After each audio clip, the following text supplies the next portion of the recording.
ఇదే కదా నీ కదా ముగింపు లేనిదై సదా సాగదా ఇదే కదా నీ కదా ముగింపు లేనిదై సదా సాగదా. Okay, sir. Entrepreneurial journey is a piece of cake. So I think in our midst we have Miss Viharita ma'am, proprietor Mahati Enterprises, Hyderabad, who will focus on successful entrepreneur journey. Ma'am, please.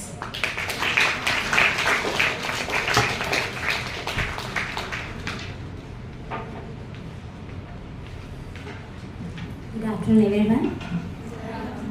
I am Harita Bhaskar, proprietor of Mahati Enterprises. Special thanks to BVRT College and special thanks to KC Chaudhary sir garu నాకు ఈ అవకాశాన్ని ఇచ్చినందుకు. So నా startup అనేటప్పుడు ఎలాంటి ఆలోచన కానీ అంటే ఎలా వెళ్ళాలి ముందుకు అనే ఒక కాన్సెప్ట్ కానీ ఏది లేకుండా జస్ట్ ఏదైనా బిజినెస్ స్టార్టప్ చేయాలి అని అనుకున్నాను. నాది ఒక చిన్న మిడిల్ క్లాస్ ఫ్యామిలీ, అంటే ఎలాంటి బ్యాక్గ్రౌండ్ మ్యానుఫ్యాక్చరింగ్లో కానివ్వండి బిజినెస్లో కానివ్వండి ఎలాంటి బ్యాక్గ్రౌండ్ లేదు. బట్ ఏదైనా నేను ఎంప్లాయ్మెంట్ ఇచ్చే పొజిషన్కి వెళ్ళాలి, నేను ఎంప్లాయ్ కాకుండా అనే ఒక ఆలోచనతోటి స్టార్టప్ చేశాను. సో ఫస్ట్ నేను చేసింది ఏంటంటే సర్చింగ్, ఎలా అంటే మొబైల్లో సెర్చ్ చేయడం కానీ లేదా నియర్ బై ఏం ప్రోడక్ట్తో ముందుకు వెళ్ళాలి అనే ఒక చిన్న క్యూరియాసిటీ తోటి మార్కెట్లో చూడడం కానీ చేశాను.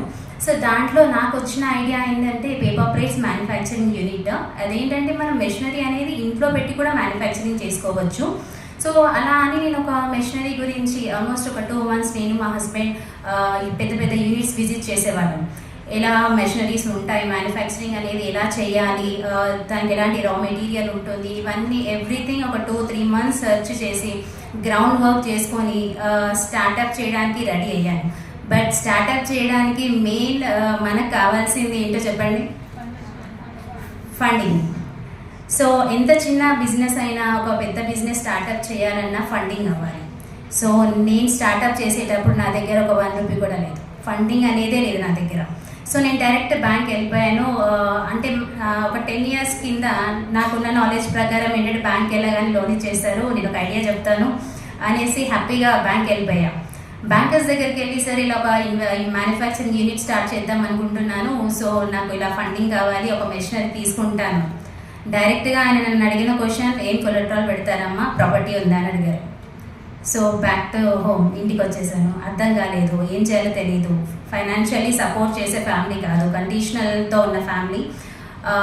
గర్ల్స్ మీకు తెలుసు, మిడిల్ క్లాస్ ఫ్యామిలీస్లో మనం బయటికి వెళ్ళాలన్నా లేదా ఏదైనా వర్క్ చేయాలన్నా ఏదైనా ఆలోచన ముందుకు తీసుకెళ్ళాలన్నా మనకి ముందు కండిషన్స్ ఉంటాయి. సో ఆ కండిషన్స్ని దాటుకొని లేదా వాళ్ళు చెప్పే విధానానికి మనం మాట్లాడి వాళ్ళని కన్విన్స్ చేసుకోవడానికి సగం టైం పోతుంది. సో ఐఎమ్ లక్కీ, మా హస్బెండ్ నాకు ఆ ఛాన్స్ ఇవ్వలేదు, తనే ఫ్యామిలీని చూసుకున్నారు.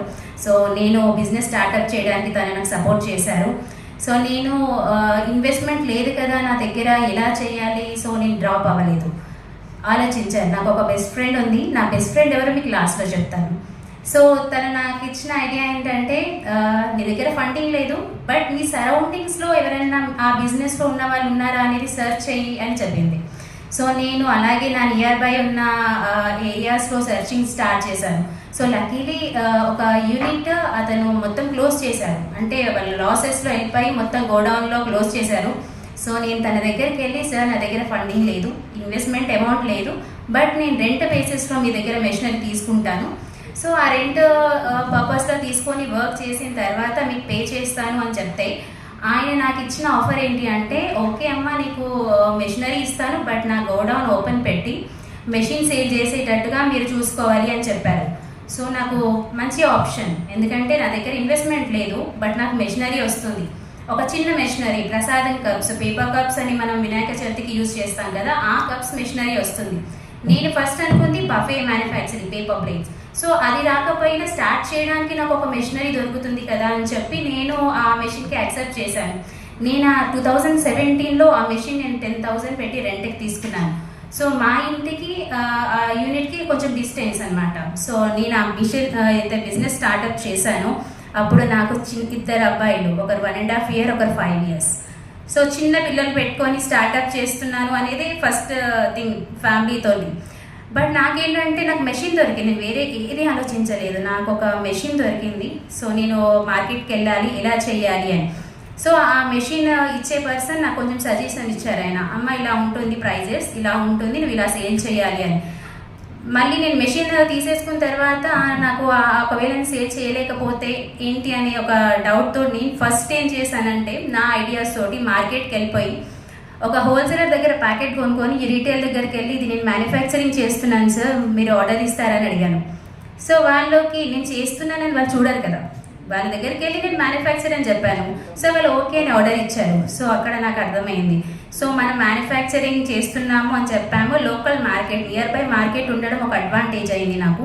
సో ఆ మార్కెట్కి వెళ్ళి నేను ఆర్డర్ ఫస్ట్ నేను మ్యానుఫ్యాక్చరింగ్ స్టార్ట్ చేయలేదు, ఆర్డర్ తీసుకున్నాను. ఆర్డర్ తీసుకొని వెళ్ళి నేను ఆ చిన్న ప్రసాదం కప్స్ స్టార్ట్ చేసి హోల్సేలర్స్కి ఇచ్చి వాళ్ళు హోల్సేలర్స్ నాకు సజెస్ట్ చేశారు.